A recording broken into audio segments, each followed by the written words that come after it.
few years ago, I reinvigorated my desire to invest in real estate and start building some generational wealth. On my quest for knowledge and experienced mentors, I found today's guest, Philip Warrick. Philip is a 20-year real estate investing veteran with an impressive accumulation of real estate assets in his home state of Texas. Over more than 2 decades, Philip has not only navigated the intricacies of multiple market cycles, but he has forged powerful partnerships with business titans such as JT Foxx, Coffey, and many more.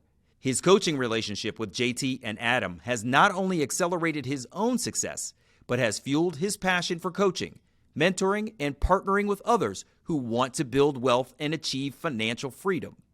In our discussion, Philip uncovers the secrets behind his own real estate journey, explores the lessons he's learned, provides strategic insights, and shares the ways that investing in receiving coaching has made him a multi-millionaire. Philip's journey is a testament to his resilience, innovation, and the strategic acumen required to thrive in a dynamically changing world of real estate investing.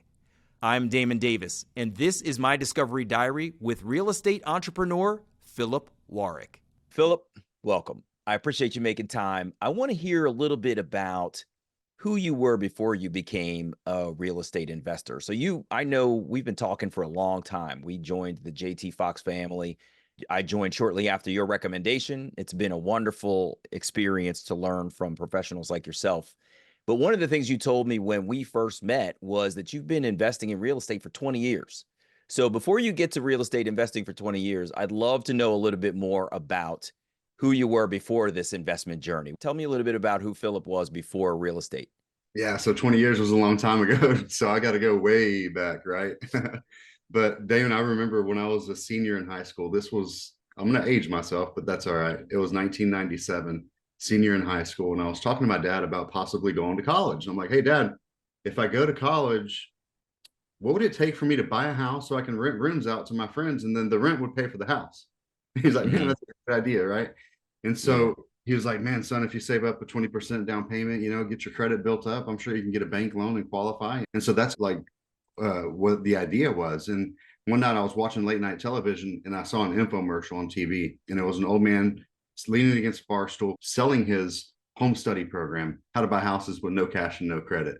So that's really where the journey began. I ordered that home study course and started digging into like how to do creative real estate investing, how to buy houses from sellers who are willing to sell the house on terms with owner financing and all of these creative financing strategies. So I say all that to say is that, man, I really started my entrepreneur journey pretty young. I grew up on the mission field in Brazil. And when we came off of the mission field, I was going into 5th grade. And my dad and my mom, they wanted us to have the US lifestyle as well. So they tried to put me in sports, but the kids had been playing since they were in diapers, you know what I mean? So I couldn't compete. I didn't have that competition in me. I played a couple of years, but I opted out of sports and ended up going to work with Dad. After coming off the mission field, he ended up starting a sign business.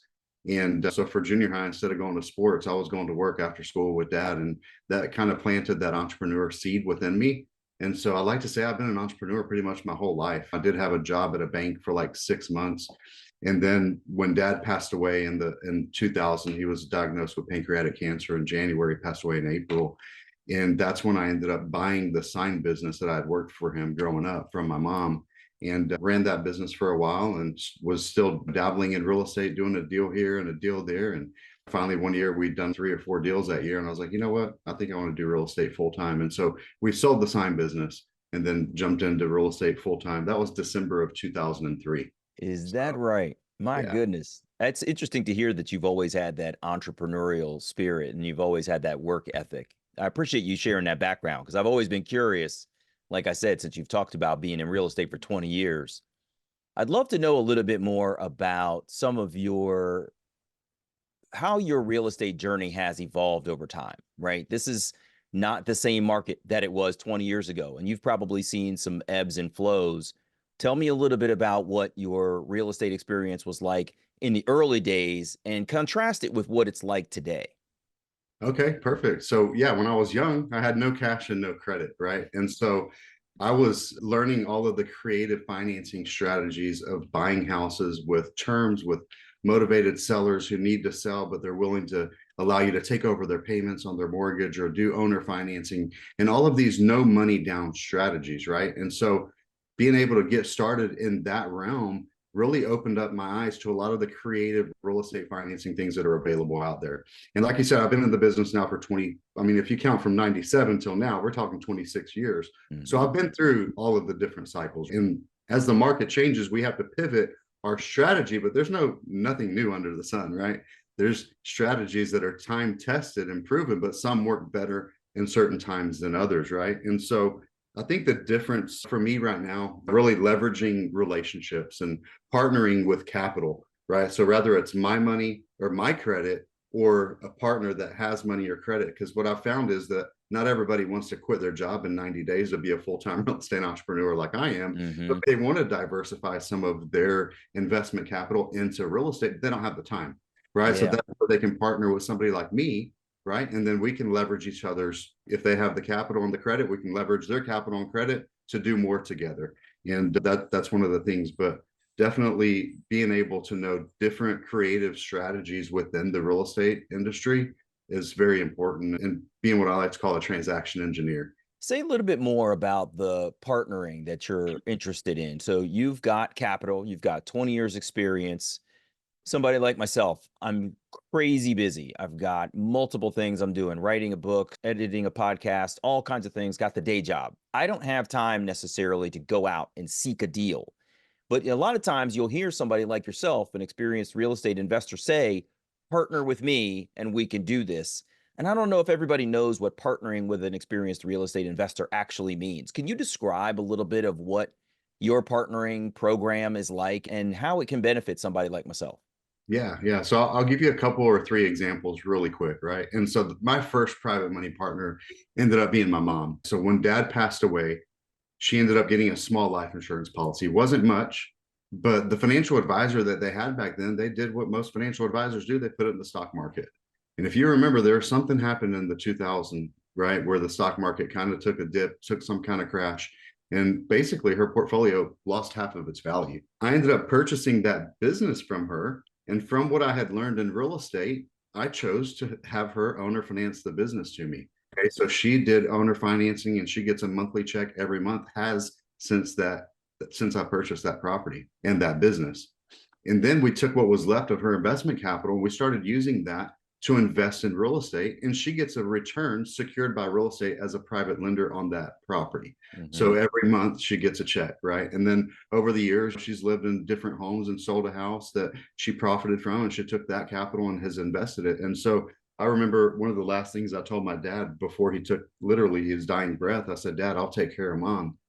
And that's when he passed. And I'm blessed to have been able, with her investments and partnering with her on real estate, to where she's never had to work a day in her life again. 100% of her income comes from her investments. Now, she does do some stuff and so that she doesn't get bored, right? She works within our business and does a lot of things, right? So she also gets a paycheck, but I've been blessed to be able to support her with that income. Another example that I have, and it wasn't a lot of capital, right? It was a couple $100,000. And then every time she flipped a house, maybe another $100,000. But anyway, that's allowed her to leverage. Another example I have is I was mailing out letters to motivated sellers, and I got a call one day from a seller who had actually sold a house on terms on owner financing, but the guy wasn't paying anymore, and he wanted my help as far as like, hey, can we take it back and you do what you're doing?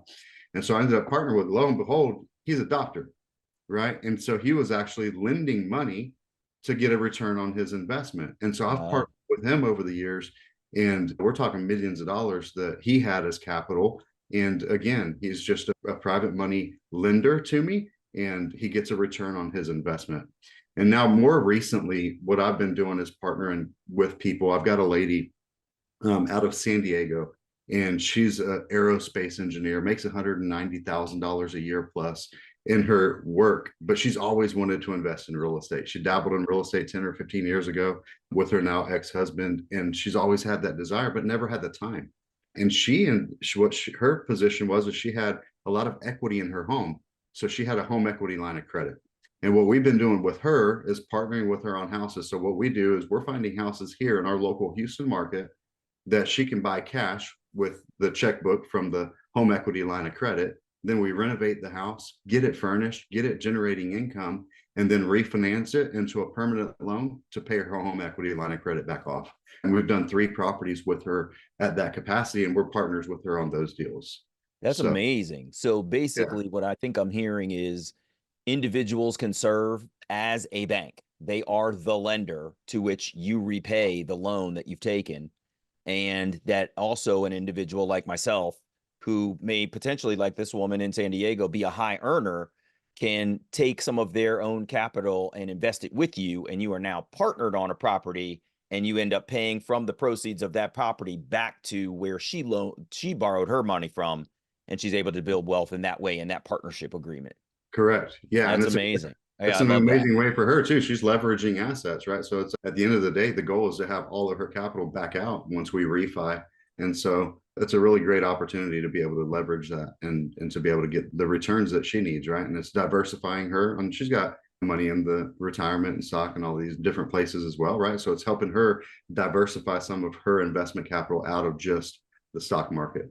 Yeah, yeah, that's an important point too, that the stock market doesn't necessarily always serve us very well. And one of the Yep. things I've always loved about real estate is that you do have it, your money is secured by an asset that you control. I've often joked that I could buy stock in Amazon, but I can't call Jeff Bezos and say, "Listen, bro, I got a couple of ideas for how you can make the company better," right?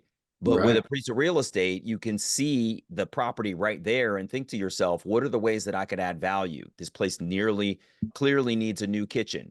I could probably add on a room or convert one of the rooms and make it another bedroom, and that's going to improve its rentability, for example. So, with real estate, one of the things that's an opportunity is your own ability to control the asset as something that can grow and develop more value. And that's what I really love about it. So, I appreciate you sharing those examples. What I would love to know is, what are some of your favorite acquisition techniques right now? Like we said, that there's different techniques that work for different times in the market. There's different techniques that work for different sellers, etc. Tell me a little bit about some of your favorite techniques for investing in real estate. So my absolute favorite, honestly, is subject to. And a lot of people have heard about subject to, and maybe you haven't, but essentially it's assuming the mortgage that's in place. So what we do is we do a lot of outbound marketing. What we're doing is we're mailing letters to people who would potentially need to sell their house. They might not necessarily have their house on the market with a real estate agent or for sale by owner even, right? But we're targeting people who are in a situation that would indicate that they might need to sell, right? Maybe they're behind on payments, maybe they're even in a pre-foreclosure situation, or they've inherited the house through probate, like somebody's passed away, right? And maybe a divorce, maybe a bankruptcy, all of these different other triggers that might trigger the need to sell the house. And we do the outbound marketing to them, and that brings us a lead.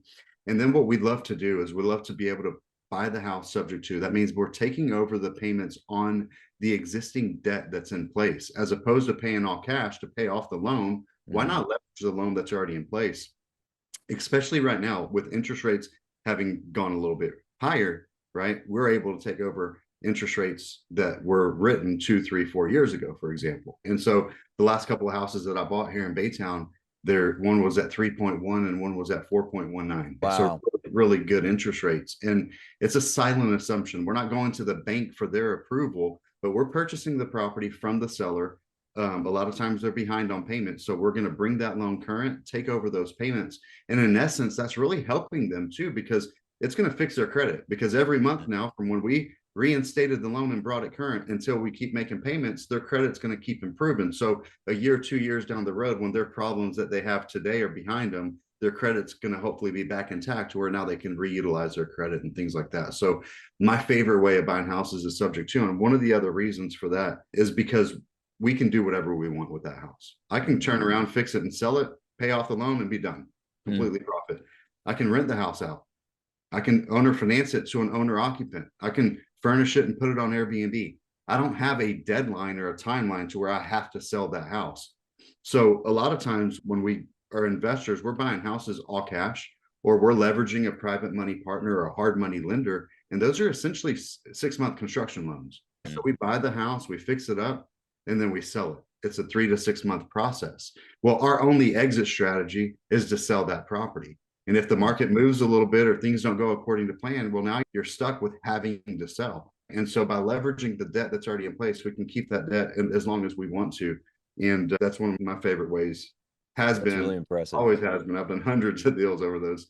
That's These really incredible. And I think people underestimate the fact that someone would just welcome the relief of someone taking over their mortgage. A mortgage is probably one of the largest expenses you're going to have in your life. And for someone to walk in and offer an opportunity for you to walk away from it so that you can start over and they will take over the payment and utilize the asset for their own wealth building is incredible. It's a win-win because you've relieved someone of their challenge of getting out of this house, the burden of trying to sell it, and all of these other really laborious things that we have to go through, versus someone else walking in and saying, I'm offering you an opportunity. I can take this over for you. You can walk away. We'll cover the bank and we will protect your credit, and you will be free to do whatever else you want to do. I think that's a wonderful thing. And I wish I had the time to do something like that. I think it just sounds absolutely fantastic because basically you're getting a free house, right? A lot of times when you walk into a mortgage on a property, you have to put down 20% classically. right. 20% of several $100,000 is a lot of cheddar out of your pocket. It's really tough to come up with. Yeah, Really that's cool. right. And I'll touch on one more point to that too, because what you just mentioned is putting 20% down. And that's the traditional, more conventional way, right? So if you want to start buying rent houses and accumulate some rental property and build a portfolio of homes for your legacy, for your future, for your kids, then you're going to buy one property at a time. And yeah, like you said, it's a lot of cheddar to put 20% down plus closing costs on every deal that you buy. So that's going to limit how many you can end up purchasing. But not only that, at some point, the bank's going to cut you off.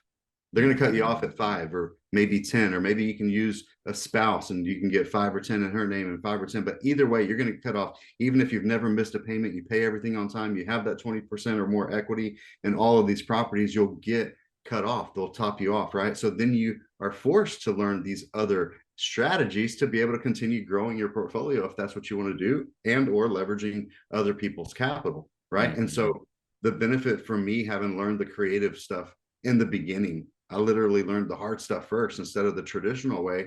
It's given me the opportunities to where we can buy a house a week if we choose to, right? Yeah. It's just a matter of finding the motivated seller that needs our help, solving their problem, because what's in it for me, not me, what's in it for them, right? We're going to solve their problem, give them the moving money, reinstate their loan, help them get back on their feet. And I remember one of my favorite deals that we did, we were actually helping a couple, and the house that they were losing to foreclosure was too expensive at the time, and he had lost his job and he couldn't get work anymore because he was up in age, right? And so they needed to downsize. So we were able to move them, same city, same town, probably not even a mile away from the house that they were living, into a home that they were able to move into, right? So we solved their need here, also helped them downsize into a more affordable home. And then later on, their credit was fixed and they ended up buying a new home several years later. So it was a win-win, really cool. like you said. Yeah. One of the things I think that is challenging about these kinds of real estate investing journeys is people don't feel like they have the time, because the time required is a lot of marketing. It's a lot of creating the sales funnels. It's a lot of outreach. It's a lot of mailers and emails and calls and all kinds of things. It's knocking on doors, physically talking to people to see if their property is even viable for a potential option. But I would love to talk to you about the technology that you use. We're in a moment of a whole lot of artificial intelligence, and it's doing incredible things for a lot of people's efficiency, right? You've seen how you can create documents and programs and outreach messages in seconds, as opposed to sitting there and having to think about what to craft or write. Tell me a little bit about how you're utilizing technology and AI to truly maximize and take your real estate investing journey to another level that was not previously achievable.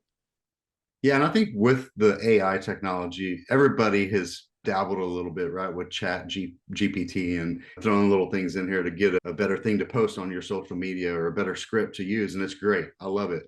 I lean on industry specific technology. And what that means is that I go to companies who are already servicing real estate investors.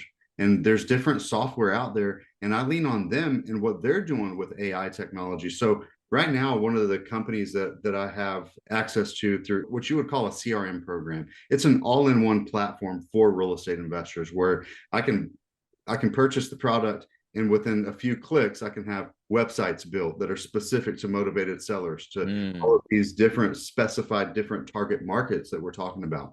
And then the technology that they've built in is they scour the internet, or however they bring that into that technology, to find potential motivated sellers, to find vacant houses, to find non-owner occupied houses, right? To find all of these different types of leads that we like to market to. So I leverage on their technology, pay a monthly fee, and then hey, I can, a few clicks of the button, I can have a list of motivated sellers in the area and then start marketing to them. I can put my ads in front of them via mail, via like Facebook ads, targeted campaigns towards them, and all of those different things. So that's the way I use it myself. I like to always go to the industry specific people that are serving the industry on the thing that I'm trying to do or trying to accomplish, and riding their coattails so I can do it faster. You know what I mean? There's no reason to recreate the wheel. Let the experts do what experts do, and you rely on what it is that you know best, leverage their knowledge, and maximize. I love that.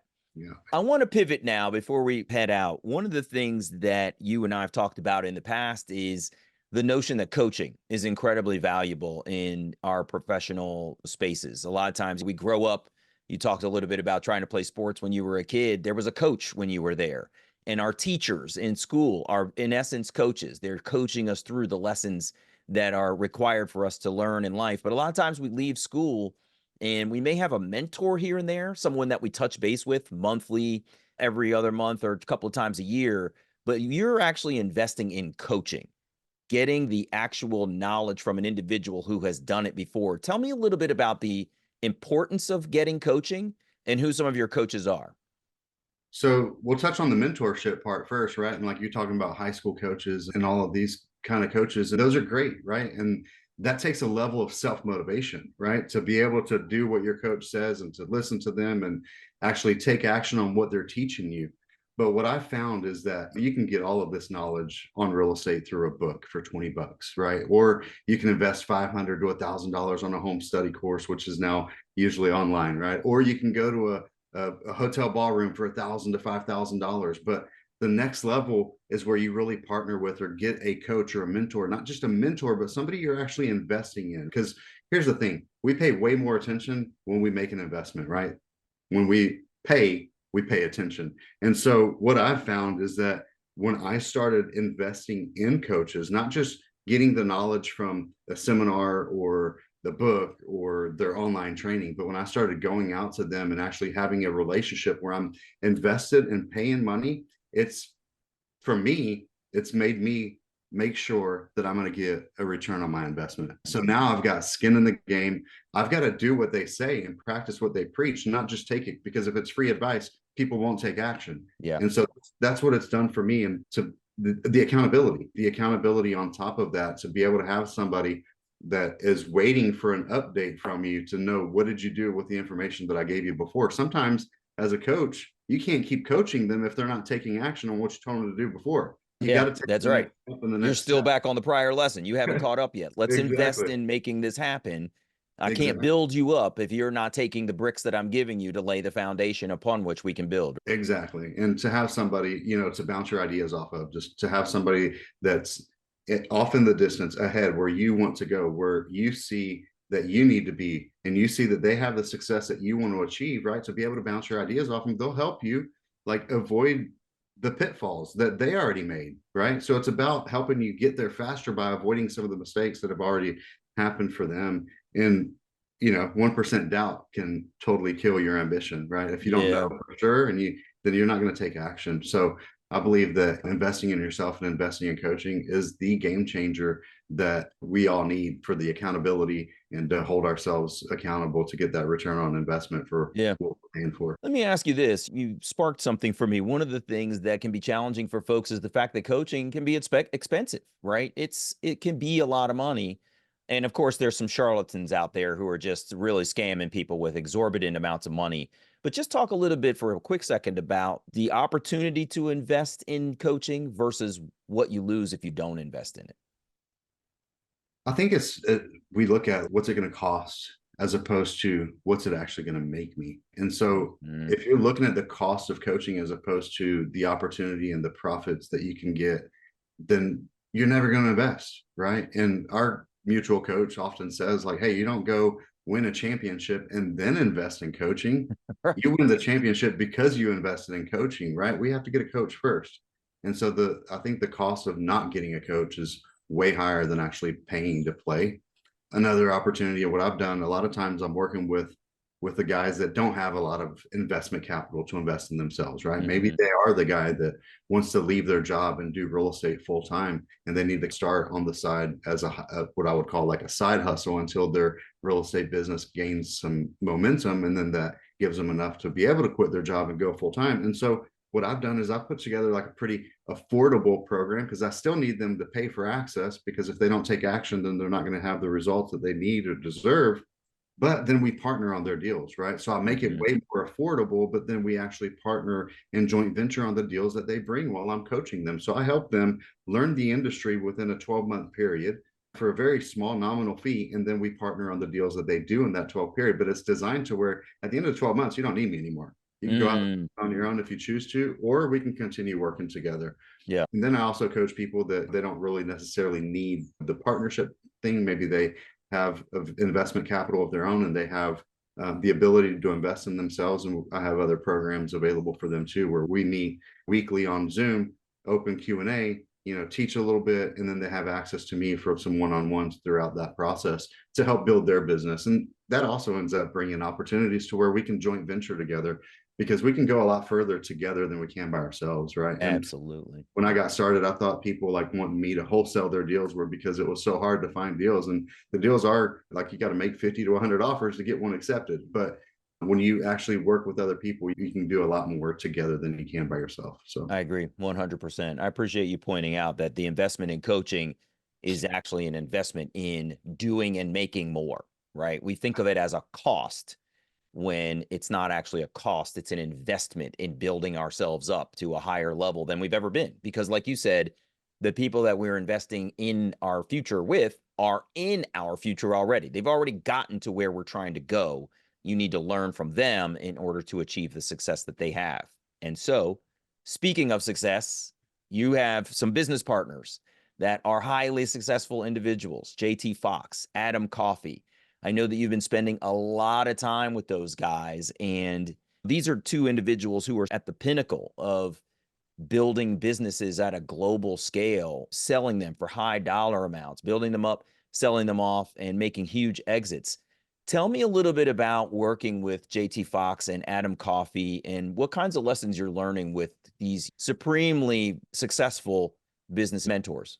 yeah. So where you learn is where you earn. And they also say, hey, if you're the smartest person in the room, you're in the wrong room. So it is what it is, man. It's pay to play. This is me actually eating my own dog food, right? Like, how can I sell coaching if I don't have a coach? How can I expect people to come to me for advice and for what I have to offer if I'm not getting trained by somebody at a higher level than myself, right? So my job as a coach is to continue growing, to continue getting coaching, to continue looking at these opportunities to where then I can bring this back to the people who are behind me, who are coming up behind me, that I can help and serve, right? So if I'm not continuously learning what's working best in today's market, what's ahead into the future, what other people above me are doing, I don't feel qualified to be a coach. And it's the same thing with real estate. I don't feel qualified to be a real estate coach if I'm not actually doing real estate deals. We have Yeah. 6 houses right now that we're renovating. We've got 30 listings on Airbnb. We've got over 44 properties. It's a 8-figure real estate empire that we've built over the years. And that's what we do every single day, man. 90% of my time is invested in doing real estate. When we get off the call here, I'm going to meet with my contractor at one of the properties that we're going to start the renovation on, right? And so this is what I do. I eat, live, and breathe this stuff. And so the answer is, man, we have to get coached. We have to go to the people that, not the charlatans. Definitely vet the coaches, make sure that you're equally yoked and that you align with their strategies and their goals and what they have for you.